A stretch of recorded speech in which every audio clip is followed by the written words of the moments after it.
Magandang araw mga kababayan. Ito na po ang inaabangan ng lahat. Ang pangalawang part ng video ni Saldico kung saan sinasabi niya na ilalabas niya na po ang lahat na ebidensya. Yan po yung ating pag-uusapan at ang mensahe po ni Presidente Duterte at ang mga reaksyon ng mga senador na kaalyado ni Bongbong Marcos at ang mga dilawan na hindi po nila matanggap na ngayon ay nilaglag na ang kanilang pinoprotektahan na si Bongbong Marcos. Kaya ang tanong natin, itong mga dilawan na ito, makikiisa na po ba sila sa panawagan ng Marcos resign? Bago tayo pupunta dyan, puntahan muna natin itong bagong pasabog ni Saldico. Ang nag-deliver papunta sa bahay nila Pangulong Bongbong Marcos at Speaker Martin Romualdez mag-insert o magpasok ng 100 billion worth of projects sa BICAM. Sana po ay hindi nila ako mapatay bago ko mailabas ang lahat. Ginawa ko lang ang utos sa akin, pero ngayon, handa na akong harapin ang lahat. Ginagamit ng administrasyon ang buong resources ng bansa para tumahimik ako. That he will shoot me if I will talk. Gagamitin ako bilang panakipbutas sa kanilang kampanya laban sa korupsyon. Hindi na ako mananahimik, ilalabas ko ang lahat ng katotohanan. May resibo, may ebidensya, at may pangalan. Again, Alright, part 2 na po tayo ha. And as clearance, Alright, part 2 na po tayo mga kababayan natin ha. may ebidensya at may pangalan. Again, I informed the Speaker and asked clearance about the instructions ng Pangulo. At ang sabi niya, wala tayong magagawa. Kaya po nagtataka ako kung bakit sinasabi ni Pangulo na hindi niya makilala ang budget. Samantalang lahat na binawas at dinagdag sa mga ahensya ng gobyerno ay humihingi ng approval sa kanya si Sec. Mina Pangandaman. Bago namin ginawa o tinapos ni Senator Chis Escudero during the BICAM. Sinabi pa ni Sec. Mina, everything is cleared with the President. Basta importante, pasok ang pondo na request ng Pangulo. The following day, sinabi ni Sec. Mina, approve na si Presidente BBM sa lahat na binawasan na ahensya. Masaya na ang Pangulo dahil naipasok ang gusto niyang 100 billion insertion. Wala pong perang napunta sa akin. Lahat po ng insertion napunta sa ating Pangulo at Speaker Martin Romualdez. Ako lang at ang aking mga tao, sila Paul Estrada, Mark Tiksay, at ang aking mga security ang nag-deliver papunta sa bahay nila Pangulong Bongbong Marcos at Speaker Martin Romualdez sa North Forbes Park, South Forbes Park hanggang sa Malacanang. Yung mga deliveries po ay merong record ang aking mga tao. Totoo po yung sinasabi ni Orly Gutesa na nag-deliver siya sa Forbes Park. Yun na nga po mga kababayan natin. Yan ang talagang patunay po na hindi nagsisinungaling itong si Master Sergeant Gutesa. Ito na, pinatutuhanan na po ni Saldico, mga kababayan po natin, ang sinasabi ni Master Sergeant Gutesa. Yung aantayin na lang natin yung 2 tauhan ni Saldico na magsalita. Good job, good job. Ito na yung ebidensya na hinahanap po tangina ka Claire Castro. Totoo din po ang sinasabi ni Orly Gutesa na nag-deliver siya sa Malacanang nung siya ay nasa Senado. Para mapatunayan ang mga litrato na deliveries ay ilalabas ko po together with this video. May 1, 2024. June 27, 2024. Grabe. Daming pera. Mga kababayan natin, daming pera po. Ito, August 16, 2024. Ilan yan? 400 million. Grabe. Tingnan nyo po, sige. Ang dami. Talagang pera ng taong bayan nasa inyo lahat. January 8, 2024, 30 luggages. Daming pera. Grabe. Ayan pa. Ito yung ebidensya, Claire Castro. June 14, 2024. Ang daming delivery po, hindi lang isang beses. Paano yan, Ping After Lacson? po ng approval ng budget Oh, paano yan ngayon, Ping Lacson? Na sinasabi mo, na hindi totoo at kailangan may mga mag-collaborate na mga witnesses para mapatunayan ang claim ni Master Sergeant Cotisa. Ay, ito mismo, yung dinideliveran mismo ng pera. At kasama sa nagdi-deliver, yung nag-utos mismo, si Saldico ang nag-confirm na totoo po ang sinasabi ni Master Sergeant Cotisa. Paano ka ngayon, Ping Lacson? Diba? Paano nyo pa po mapagtakpan mga putang ina nyo? Yung pagnanakaw na ito. General Appropriations Act of 2025, nagtanong po ako sa DPWH kung magkano ang kailangan na ibigay sa Office of the President o ang SOP na bigayan. Ang sinagot sa akin ay 25%. Oh, 25%. Ang ibig sabihin nito, 25% ng 100 billion ang SOP na kailangan ibigay kay BBM mismo. In total, 25 billion Wala daw, walang erasit sa. Tanong natin saan niya tinatago yung pera na yan, Bongbong. ang napunta kay Pangulong Bongbong Marcos. Kaya ngayon ay hinahamon ko si Ombudsman Remulla kung seryoso talaga siya sa mga sinasabi niya sa kanyang press release na idadamay niya pati si Martin Romales kung magbibigay ako ng ebidensya. Patunayan niya ngayon ang pronouncement niya. Imbestigahan niya ang fraternity Brad at ang kanyang kaibigan na si Speaker Martin Romualdez kung talagang tutupad siya sa tungkulin niya. Imbestigahan din niya si President Bongbong Marcos. Sabi nga ni BBM nung SONA, let's do it right at mahiya naman kayo, hindi po ba? Nananawagan din po ako sa Senado na imbestigahan ang 100 billion insertion ni Presidente. Alam ko po na hindi gagawin ni Ombudsman Remulla ang hamon ko. Pero magaling ang Senado sa investigasyon at ako ay naniniwala na dahil sa kanila, lalabas ang katotohanan. Nako po, may abangan pa tayong part 3. Ano ba yan, Saldi ko? Ba't di mo na lang nilabas lahat? Ba't may part 3 pa? Nako, talagang lalong iiyak po mga kababayan po natin, no? Itong si Claire Castro, itong sinasabi natin, matatapos na yung karir mo, Claire Castro. Ebidensya baka mo, ayan, no? May mga pizza pa yan kung kailan nilabas yan, no? Ang daming luggages po. Grabe, nakakagigil talaga. Taong bayan, lumabas na kayo. Kunin natin yung perang ito kung saan nila pinagtatago ito. Takinang yan. Hirap na hirap ang taong bayan. Samantala, nasa kanila pala ang lahat na kaperahan ng bansa natin. Abangan natin yung part 3. Mga kabayan po natin. Okay, puntahan natin ang mensahe naman po ni Tatay Digong sa ating mga pulis at kasundaluhan at itong mga dilawan na ito. Pumatanggap ng mga dilawan na talagang binulgar na po ni Saldico ang tunay na involvement nitong si Bongbong Marcos sa mga pagnanakaw sa ating bansa. At ang mga reaksyon naman po ng mga senador na kaalyado ni Bongbong Marcos, lalong-lalo na po itong si Ping Lacson na pilit pa rin kini-question ang credibility po nitong si Saldico pagkatapos siyang isiniwalat na si Marcos Jr. pala yung may utak ng mga matitinding insertion na hindi lang po 1,000, million, konti, billion ang pinag-uusapan. At may pakiusap naman po ng ating dating presidente, yung ating Tatay Digong sa mga pulis at kasundaluhan, lalo na po sa panahon na ngayon ay galit na ang taong bayan dahil sa pagnanakaw na ginagawa po ng gobyerno na pinamumunuan ni Bongbong Marcos. Yan po yung ating mga pag-uusapan. Ngunit kung kayo po ay bago lang, huwag kalimutan mag-like, mag-subscribe dito po sa ating munting channel. Unahin ko lang itong nasa screen po natin na sinasabi po nitong si Gibo Chodoro na i-ignore daw po natin itong mga sinasabing destabilization, yung sinasabing kudita po na mangyayari po sa hanay ng kasundaluhan po natin. Ika nga, kung may usok, ibig sabihin may apoy po yan. Bakit pilit po na sinasabi nitong si Gibo Chodoro na i-ignore natin ito?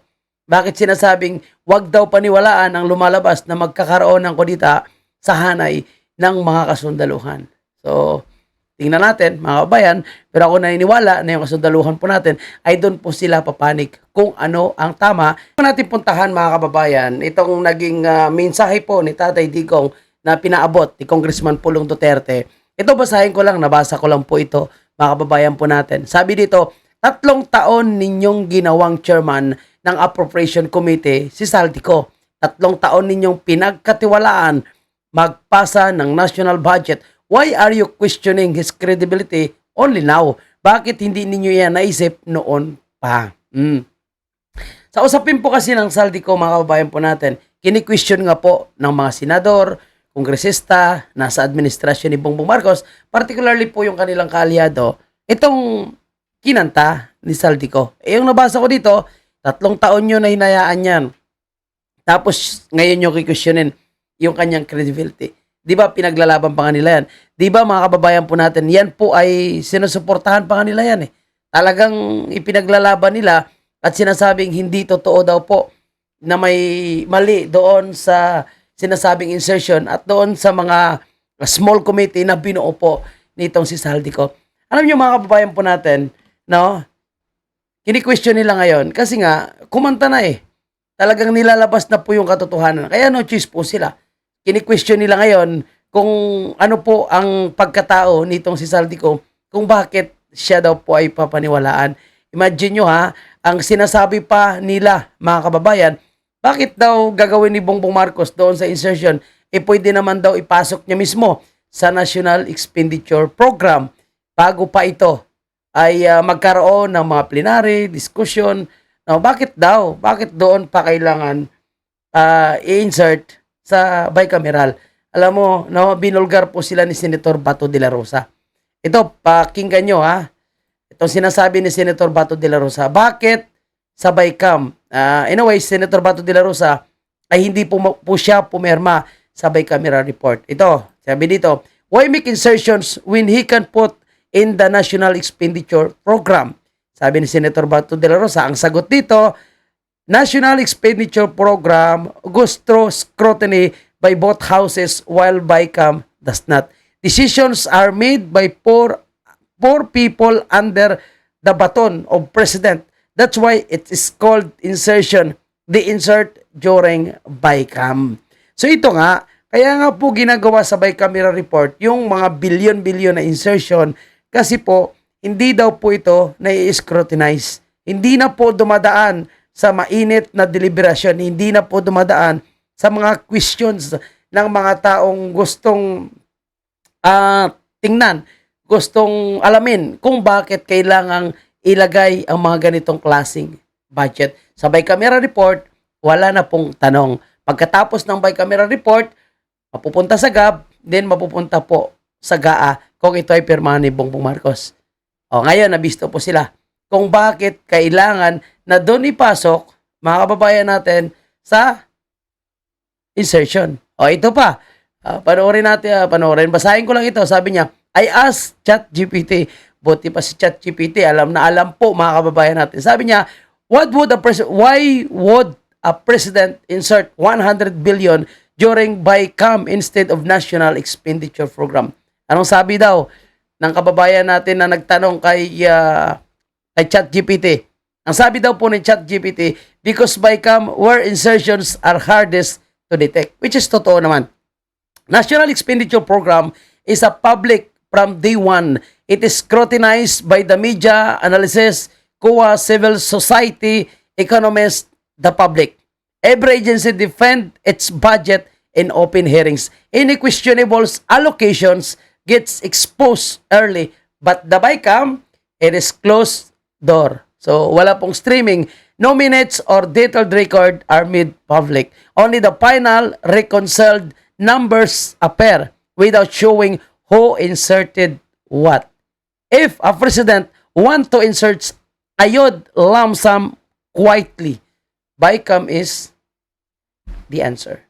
So, ibig sabihin, sa bicameral po, ang pinakamadaling mag-insert na hindi dadaan sa kung anumang batikos scrutinize ng publiko. Yon, ngayon alam na po natin. For the Philippine military and for the Philippine National Police, save the Republic of the Philippines, maawa raw kayo sa bayan natin. Yes. Maawa raw kayo sa bayan natin. Yes. Yun lang po. Yes, true. So yan lang po yung napaka-ikling mensahe ni Tatay Digong na sinabi po kay Congressman Pulong Duterte sa mga pulis kasundaluhan natin. Save the Philippines, maawa po kayo sa bansa natin. Okay, puntahan na po natin itong mga kongresista na sobra po dumepensa kay Bongbong Marcos at yung dati nilang pinagkatiwalaan na ginawa po nilang chairman ng Committee on Appropriation for 3 years ay ngayon binabakbakan po nila.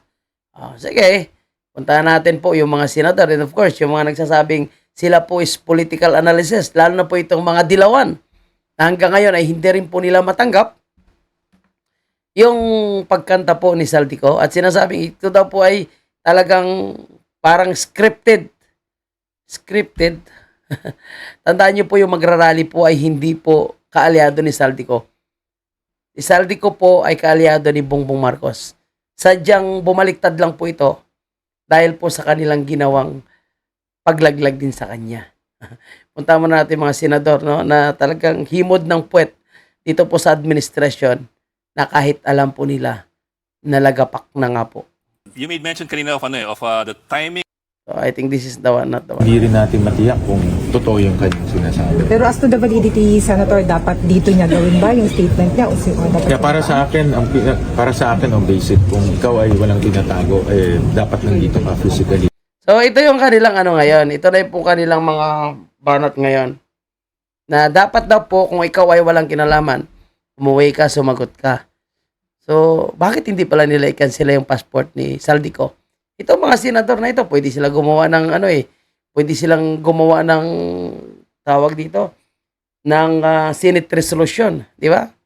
Na persahin nila ang gobyerno ni Marcos Jr. na pauwiin si Saldico para panagutan ang mga accusation laban sa kanya. No, di ba? Harapin mo itong mga tanong, pumunta ka dito sa hearing at harapin mo yung mga akusasyon sa iyo, hindi yung nagtatago pa tapos gagawa ka ng video tapos ano yung sinasabi. Tanungin mo kung bakit siya nagtatago. No, and itong si Gatchalian, umihimod kasi ito, yung mga Gatchalian kay Bongbong Marcos. Inakala nila kasi na matino. Yung problema mga kababayan po natin, kusang na bulgar, talagang yung kalikasan nga po hindi na pumayag Hindi na pumapayag yung kalikasan, no, na patuloy po nilang bababuhin ang taong bayan. Itong si Ping Lacson, akala nila pumatok yung kanilang script. Kaya sabi ni Amy Marcos, hindi daw po natuloy ang kanilang pagkasama dito kay Saldico sa SOM na hearing dahil hindi nga po nila makontrol kung ano po yung mga sasabihin ni Saldico. Ngayon natin na pagtanto na yung sinasabi-sabi pa ni Ping Lacson na VIP witness, magsasabi daw ng katotohanan, ito daw po yung magbubulgar ng lahat. Si Saldico pala. Diba? Pas VIP ka pa. Si Saldico pala. Kaso, ang gusto ni Saldico, sabihin na involved si Bongbong Marcos. Yung kay Ping Lacson, ayaw niya. Ngayon gusto nilang palabasin, kagaya ng sinasabi ng Malacanang na yung pinalabas na video ni Saldico ay AI daw po. AI pero naglapag ng ebidensya niya sa kanyang same Facebook page. Di ba? Ping Lacson, wala na ito. Malapit na po ito. Tuta Soto, malapit na po ito. Mga kababayan po natin. Sinasabi nila na naawa daw po sila sa mga nabiktima ng mga baha. O bakit nila ngayon kinukonsente at pinagtatakpan ang mga pinagagawa ni Martin Romualdez, Saldico, at ni Bongbong Marcos. Kasi kung may magsabi ng katotohanan sa isyong ito, yung taong involved at nakinabang. And yan po si Saldico. Kwento. Hindi naman siya under oath Pumunta siya rito, mag-take oath siya, at sabihin niya yung statement niya, then yun ang may probative value. Sir, kung pero sir, may pinakita yung nag-pwedeng option na pwede siya mag-insert sa Mahirap pag-speculate. Alam mo, ito ako, kasi alam ko yung kalakaran pagdating sa mga insertions. Why would, I'm not defending the president, why would we insert 100 billion sa BICAM samantalang sa NEP kaya niyang gawin yun Second, bakit niya binito? Ito palabas natin ito ulit. Bakit kailangan mag-insert sa bi-camera report? Sa National Expenditure Program ay dumadaan po sa scrutiny ng taong bayan sa pag-scrutiny ng iba't ibang kongresista na hindi nila kaalyado. So kung gusto nila na pasikrito at walang question, ipapasok sa bicameral report. Again, ang sinasabi ni Senator Bato de la Rosa, 4-5 lang katao yung gumagawa ng bicameral insertion. At yan po ay dahil umano sa utos ni Bongbong Marcos sa pamamagitan nitong si Secretary Pangandaman ng Budget ng Department of Budget and Management. Ay punto. Kabayan po natin, sinasabi ni Senator Bato, sinasabi ng ating mga kabayan. Kasi nga, na-expose yung National Expenditure Program. Pero sa bicameral report, closed door po. Walang details, walang minutes of meeting. Hindi nakalagay kung sinong gumawa ng insertion. So talaga nga namang malinis po. Diba? So ang problema nito sa mga senador na ito na todo himod ng puwet, itong si Bongbong Marcos, no? Hindi nila nare-realize na marami na ngayon po mga panibagong teknolohiya na pwede mong questionin. Nagbibigay pa ng mga analysis sa iyo para talagang mapag-aralan mo, oo nga, pwede nga, kaya nila ito ginawa. Bakit sa BICAM at hindi sa National Expenditure Program? Yan ang napakasimpleng tanong na ngayon ay nasasagot na po, mga kabayan. Bakit niya in-FLR? So, So unbelievable, incredible? no, I'm not saying it's unbelievable. Pero at face value, I'm not saying unbelievable, so naniniwala siya. Yun ang VIP niya eh. meron tayong sasabi na yung sabihin natin common sense only because alam ko yung budget process, yung budgeting process na nagsisimula sa NEP na yung presidente may complete control over what should be inserted in the NEP. So kung ganun pala, ba't sa BICAM pa siya magpapa-insert? Na hindi siya part ng BICAM. Hindi siya part ng BICAM eh. So dapat sa NEP pa lang, sinabihan niya na yung DBM, sinabihan niya yung DBCC, uy, magbigay kayo ng 100 billion sa DPWH. And okay, after assuming na totoong nagpa-insert sa BICAM, ba't yung bibito? Sayang ba na Oo, pwede na niyang ikulong ang sarili. Oo nga, binito niya nga. Pero magkano ba yung binito niya? Ano yung pinagbibito niya? So hindi naman po yung kanyang mga binito eh. So mga kababayan po natin, matalino ngayon ang taong bayan. May hirapan na po silang paikot-ikotin at mapapaniwala sa kanilang mga propaganda. Ito, sabi ni Bibi Sara, na pwede niya na nga po ikulong yung kanyang sarili. Dahil kung may pananagutan dito, walang iba kundi si Bongbong Marcos. At kung ikukumpara nila sa nakarang administration, wala kasing ganyang mga insertion na nangyayari at lalong hindi po nakikialam si President Duterte. Ngayon, masyadong halata na po eh. Diba? At imbes na ipakulong niya, ito, malaya pa rin po. At ang kanilang gusto talagang ilaglag is si Saldico. Kung hindi po nagsalita si Saldico, paano natin malalaman na totoo yung iniisip natin na hindi pala siya pinapauwi ni Tambaloslos at ni Bongbong Marcos. Talagang iniipit siya. Talagang sinasabing bigyan siya ng proteksyon, wag lang po siya umuwi. And kung may magpapatunay sa isang pagnanakaw, sino yung dapat magpapatunay dyan? Mismo ang kasama, kasabwat, at kumuha ng parte sa pagnanakaw. And that's Saldico. Pakulong niya ng sarili niya. Doon na po siya magpapasko sa kulungan, sabi ni VP Sara. Aminin na niya. Aminin na niya na ano talaga, meron siya pagkukulang. Aminin mo na, Bong.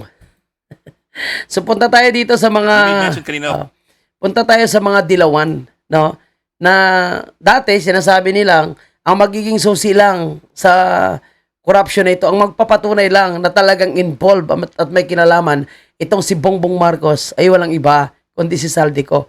Yung mga putang ina, mga babae, mga animal, ngayon nagkanta na si Saldico, sinasabi nilang hindi daw po kapanipaniwala itong sinasabi ni Saldico at mukhang tinatiming daw po ito dahil magkakaroon ng mga malalaking rally 16, 17, and 18. Akala ko ba gusto nila malaman ang katotohanan? Akala ko ba gusto nilang mapakulong, mapanagot ang tunay na mga sangkot dito? O ito na, sinabi ng Saldico, inamin niya na mismo ang kanyang involvement. Handa na rin siyang magpakulong. Siyempre, isama niya. Si Bongbong Marcos ang gusto niya. of the timing is a bit suspect that it might be a trigger, if I'm getting you right, it might be a trigger for a move towards this destabilization, especially in light of what is expected to be a large mass action, possibly 3 days, starting this weekend. What are you hearing? Are we looking at things moving in that direction starting from here? Well, a few days back, parang merong mga chismis na baka maging 1 day na lang, which is practically a retreat from the original plan na 3 days. At kung 3 days, mas malamang uprising yan. Kung 1 day, mas indignation rally yan. So, 1 day lang ha. Kaya ngayon, mukhang wala na yung 1 day na yan. Mukhang yung mangyayari next week ay either 3 days or more. Or more? Oo. So, 3 days. O mas marami pa ang sinasabi. Kasi itong mga Dilawan actually, well experienced po sila sa people power na ito. Lalong na kay Marcos Sr., kay Era. So, well experienced po sila sa mga ganitong klaseng mga pagrarally. Yung kaibahan lang po ngayon, kasi yung magrarally po ay hindi na po mga Dilawan. Dahil ang magnanakaw ay sinusuportahan na po ng mga putang inang Dilawan na yan. Mga gago. So, itong alleged expose ni Saldico, at itong magiging 3 or more days na rally next week, are meant to trigger something. No? Are meant to trigger Meant to trigger something wala tiniming ni Saldico sabihin na naman nila yung si Saldico is DDS na naman. something. No? Pero I doubt, for now, kung merong matitrigger na withdrawal of support or destabilization ng military. For now, kaya for now, itong expose is an expose at ang matitrigger niyan ay yung rally next week. Pero I doubt for now kung makaka-trigger siya ng something else like a withdrawal of support. No? Pero alam mo naman sa Pilipinas, things can change almost overnight. Katulad nitong nangyari today. Actually, Ronald, meron pa nga yung rally on November 30 at mas malaki yun. There are still 2 weeks to go towards that rally. Pero sinabi mo sa Facebook, sabi mo, kapit mga kababayan, brace yourselves, be very vigilant. November is shaping up to be an extraordinarily turbulent ride. So what can we expect in the coming days and weeks? Well, yung November 30 will continue. Nationwide yan. At very active yan yung Catholic Church. No? Na hindi kasama dito sa 16 to 18. At hindi rin po kasama ang panawagan ng Marcos resign. So walang kwenta yung gagawing rally po ng mga Katoliko. Katoliko po ako sa mga tagapanood natin. Katoliko rin po ako. Pero walang kwenta po yung gagawing rally ng Katoliko. Dahil ito po is parang sinusuportahan pa nila si Martin Romualdez at si Bongbong Marcos. At ngayon, gusto nilang ilaglag si Saldico na siyang susi ngayon sa tunay na korupsyon. At gusto natin talagang malaman, gusto talaga nating mapanagot yung mastermind, abangan natin ang part 2. Kasi kahit yung itong si Toby Chanco, di ba? Pilit din in-expose si Toby Chanco ang korupsyon ni Martin Romualdez. Pero hanggang Martin Romualdez and Saldico lang po siya. Pagdating kay Bongbong Marcos, protektado niya. Lagi niya sinasabi na walang kinalaman si Bongbong Marcos at kaya lang daw po nagalit si Bongbong Marcos dahil ang budget para sa mga infrastructure project ay kinukuha daw ni Martin Romualdez. Gago pala si Bongbong, Presidente ka, papayagan mo na gagamitin sa korupsyon yung budget para sa infrastructure. O bakit ngayong imbis na magalit itong si Ping Lacson, itong si Tuta Soto, sa lahat ng mga sangkot sa korupsyon, Martin Romualdez, Bongbong Marcos, after kumanta nitong si Saldico, bakit dapat magalit sila, hindi pa sila nagagalit? Mas naalarma sila dahil sa pagsalita ni Saldico na parang sinasabi nila na ito ay kasinungalingan. Inong panahon na namumudmod ng ayuda, wala naman pong anong kalamidad, wala naman pong anong mga pangyayari, hindi naman kailangan ng taong bayan yung ayuda, namumudmod sila ng ayuda. Bakit? Hinahayaan lang po nila. Kasi itong mga taong ito ay ulitin ko yung mga taong ito, yung mga kaalyado ni Bongbong Marcos, yung nasa alyansa, nakikinabang po sila sa mga pagnanakaw. Malay natin, itong insertion ng 100 billion, ito rin yung ginamit nila sa kanilang makinarya sa election. Sabihin nila, anong ebidensya mo? Hindi ko nga alam Hindi natin makikita ang ebidensya. Kasi nga po, kung gagawa man ito ng mga pagnanakaw, talagang sigurado gagalingan nila na hindi makita ng taong bayan. Ilalo na po wala po tayong access sa kanilang mga dokumento. At sino lang yung magpapatunay? Sino yung pwede magsalita? Sino pwede mag-indicate sa mga pangalan na Bongbong Marcos and Martin Romualdez? Saldico. Kasi sinasabi nila, para tinuturing nyo pang hero ngayon si Saldico. Di ba? Yan ang nagpa-impeach kay Sara. Bakit tinuturing nyo na hero ngayon? Siya ngayon yung nag-expose ng tunay na involvement ni Martin Romualdez and Bongbong Marcos Di ba?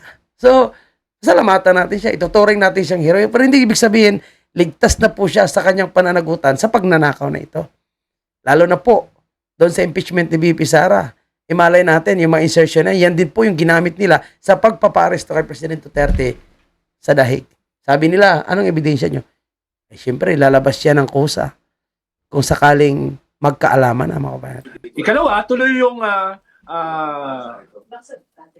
rally sa 23 sa EDSA Shrine, anniversary Christ the King yan, activity, na ina-approximate yung November 30. Pero ang tingin ko ay itong mga forces na ito ay baka magkaroon ng earlier mobilizations. Dahil nga, dito Mag-early mobilization na kayo at mag-Marcos resign na kayo. sa drama, dahil dito sa nangyayari ngayon. Kaya hindi ako mabibigla na sometime next week ay magkakaroon din ng mobilization itong mga nagpaplano ng November 30 at November 23 na yes, dapat parusahan ng mga korap, yes, dapat isoli yung ninakaw, pero no to a military junta. Yan yung message nila, sa November 30, November 23 at possibly within the week. Next week. Okay. I apologize, but I have to stick in one more question before we let you go. Why do you say that you Apology doubt? accepted. Okay. Well, why do you say you doubt that this will trigger anything? When at the same time, you're also saying na baka hindi na 1 day, baka 3 days na yung rally or more. Kumbaga, humaba pa lalo, which makes it a little bit more alarming. Yeah, dahil una, nag-loyalty check kanina yung armed forces Okay. led by General Browner. So ito yung sinasabi ko na pareho po tayo natanggap na impormasyon na nagkaroon nga po sila ng biglaang meeting. And of course, sinasabi niya lang na nagkaroon ng loyalty check sa anay ng mga kasundaluhan. Nagkaroon po sila ng emergency meeting. Kaya may mga nababasa po tayo na, mukha na nga may martial law. Kasi biglang pinatawag Department of Justice, Department of National Defense, DILG. So, marami pa yung iba. Lahat ng mga involved po sa operation ng national security. Yung lahat ng mga men in uniform po natin, mga officials ay pinatawag. So, bakit nagkaroon ng biglaang pagpapatawag sa Malacanang? So, ibig sabihin, talagang naalarma po sila. Dahil halos magkasunod yung expose ni Saldico and yung mga malalaking rallying parating. Second, alam naman natin a week before na parang nag-hesitate yung mga possible military plotters dahil nga sa statement or dahil sa dahil sa pressure ng Catholic Church. At ikatlo, yung diplomatic community. Meron silang direct at saka indirect pressures dito sa laban sa isang military junta. Well, I think yung ganyang klaseng pressure is holding. For now. For now, it's holding. Kaya I doubt kung magkakaroon ng military component or a withdrawal of support itong mga rallies na ito kahit mahigit 3 days. 3 days. Okay. Dahil yung pinag-uusapan natin last week, I think it still holds. Okay. Na ayaw nila yung i-install, ayaw nila yung possible influence ng ating invader sa West Philippine Sea, which is Our China. bigger neighbor. So hanggang ngayon po is China pa rin ang ginagamit nilang panangga. Ito pa rin yung kanilang parang propaganda. So ayaw nila na si BP kasi maka-China daw. Ulitin po natin, no? Si BP o yung mga Duterte po, tayo mga Pilipino ay pro-Pilipino. Ito mga dilawan. Hindi natin alam kung anong pro sila. Di ba? And ang China, hindi naman tayo sasakupin eh. Pansin nyo, yung China ngayon nagbigay ng pinakamalaking tulong sa mga nasalanta ngayon. Doble ang binigay nila kaysa Amerika. So, paano tayo sinasabing sakupin ng China? Bakit tayo tinutulungan? Yung Amerika nga, kakampi natin, nandito pa yung mga HK site, hindi nga tumulong eh. So, ito kasi yung mga propaganda ng mga dilawan, no? Na pro-China, putang na yung mga dilawan nga eh. Mga pamilya nga nila, mga kwangko, mga Chinese man na mga yan. Diba? Yung mga, ano nga ni Lisa Tanas, mga Aranita, yung mga Chinese naman, yung mga business partners nila. Nandun pa nga nag-opisina sa opisina ni Lisa. O mga Chinese. Okay, I get you there. Pero, Bok, you do remember na as far as loyalty checks go, nobody ever admits that they're going to be disloyal when they do a loyalty check. Yes, kung wala yung context ng simbahan, kung wala yung context ng diplomatic community, so ay pwede mong sabihin na, oh, walang yan, kaplastikan lang yan. Pero dahil nandun yun, nakakadagdag siya dito sa loyalty check na ginagawa. Mas nagiging credible yung loyalty check na yan. No? Okay, Bok, maraming salamat ha. I'm afraid Pamuli we're na out. lang then again, maraming options. Okay, pinatawag kami. Okay, puntahan natin mga kababayan po natin itong si Toby Chanco. Alam nyo, sa totoo lang, pinapasalamatan ko si Toby Chanco. Magaling po ito, no?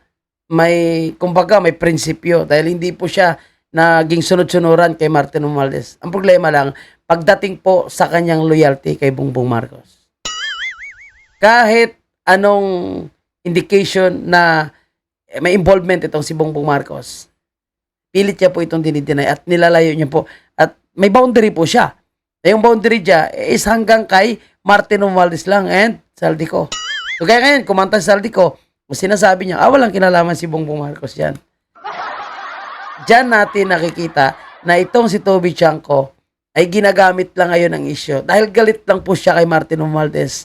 Pero hindi po siya para labanan ng korupsyon. Kasi kung gusto niya labanan ng korupsyon, ito na, nakita niya na po yung mga indication na yan na may kilalaman si Bongbong Marcos. Dapat ituro niya na rin si Bongbong Marcos. Pero bakit hindi niya tinuturo? Kasi nga, hindi po siya talaga para sa korupsyon at malaman yung katotohanan. Galit lang siya kay Martin Romualdez. Special. Personal lang po na away yung nangyayari dyan kay Toby Chanco at Martin Romualdez. Kung talagang gusto niyang malaman at mapanagot yung magnanakaw, dapat wag siya maglagay ng boundary na hanggang Martin Romualdez lang. Sa Congress at sobra ang corruption dyan sa inyo sa Congress. Yun yung eksaktong sinabi niya. At sabi niya, alam mo na wala akong natatanggap dyan. Okay, that much is clear. At alam mo may corruption, bakit hindi mo pa pinanagot noon pa? O bakit kung hindi ka pinipressure ng tao na dapat ipakulong, mapanagot yung mga magnanakaw, bakit ngayon lang siya nagsalita si Bongbong Marcos? So, ibig sabihin doon, sa ganong pagkakataon, inamin ni Toby Chanco na pinabayaan lang ni Bongbong Marcos na magnakaw si Martin Romualdez. So, kumbaga, kinonsente niya lang na magnakaw dahil hindi niya po sinita eh. Sir, no, I asked that question kasi, of course, it is appreciated that the President is calling out his own cousin as far as yung reports of corruption are concerned. On the other hand po, his critics could also say na after that November meeting, it took him 8 months before he finally blew his top and say, mahiya naman kayo. And in the meantime, the only thing that was done between that time and between that meeting and the mahiya naman kayo speech was to cut the insertions by, I don't know, 28 billion. But no charges, no investigation, and nothing at all in between. So that also raises po that question. Hindi, di ba? Ed, sinabi ko na ang ginawa niya, right after, kasi nung meeting na yun, nangako si Speaker Martin na we will restore the flagship projects, and whatever is needed in the budget, we will restore it. So ang nangyari, nung January, hindi naman na-restore, hindi natupad yon. So ang nangyari, di ba, nung hindi natupad yon, tinanggal namin si Saldico as APRO chairman. Yes, Okay? sir. And then after that, Tinanggal nila Saldico kasi alam nila na malapit ng magkakabukuhan. Yun po. Kaya itong si Toby Chanco, mga kababayan po natin, kung talagang totoo po itong si Toby Chanco, huwag mo lalagyan ng boundary po ang mga expose mo. Diretso mo na kay Bongbong Marcos at huwag ka puro Martin Romualdez sapagkat lahat sila ay magkasapwat. Diba? Dito ngayon, nilabas na ni Saldico ang mga video niya. Nakita nyo naman yung mga video ni Saldico. Ako po, mga kababayan po natin. At itong pangalawang video na ito, I don't know kung ano po yung magiging reaksyon ng Palacio de Polvoron muli, mga kababayan natin.